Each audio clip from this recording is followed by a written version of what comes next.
2025ခုနှစ်အကယ်ဒမီထူးချွန်ဆုများကိုမနေ့ကဖေဖော်ဝါရီ9ရက်ညနေပြီးတော့မှစုပေးပွဲကျင်းပခဲ့ပါတယ်။အကယ်ဒမီဆုရရှိသူများကြိုတင်ပေါက်ကြားထားတဲ့စိန်ရတိုင်းအမှုပညာရှင်များရရှိခဲ့ကြပါတယ်။အကောင်ဆုံးမျိုးသားဇာဆောင်ဆုကိုမြင့်မြတ်ကအစီဝင်သူရဲ့ဘဝကိုရိုက်ကူးပြဖိုက်ပဲမြေစာပင်ရုပ်ရှင်ကားဖြင့်၎င်း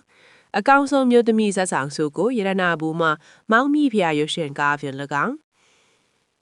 အကောင်ဆုံးမျိုးသားဇကုစုအကောင်ဆုံးမျိုးသမီးဇပုစုများကိုနေမျိုးအောင်နဲ့ခိုင်နှင်းဝီတို့ကအသီးသီးရရှိခဲ့ကြပါတယ်။အမျိုးသားဖက်ရှင်စုနှစ်စုကိုနေတိုးနဲ့ကောင်းမြင့်စံတို့ခါရရှိခဲ့ပြီးအမျိုးသမီးဖက်ရှင်စုနှစ်စုကိုတော့မိတန်းတို့နဲ့ရတနာဘိုးတို့ကရရှိခဲ့ကြပါတယ်။ကျန်တဲ့အနုပညာထုံးချုံစုများကိုပဲထိုက်ထိုက်တန်တန်ရရှိခဲ့ကြပါတယ်။ဖေးတဲ့တို့ရဲ့ရန်ထဲကစုတွေနဲ့ထပ်ထူကြတဲ့ညတညဖြီးခေရဲ့လားဆိုတာကိုတော့ဝင်ရောက်ဖြေးပေးခဲ့ကြပါဦးနော်။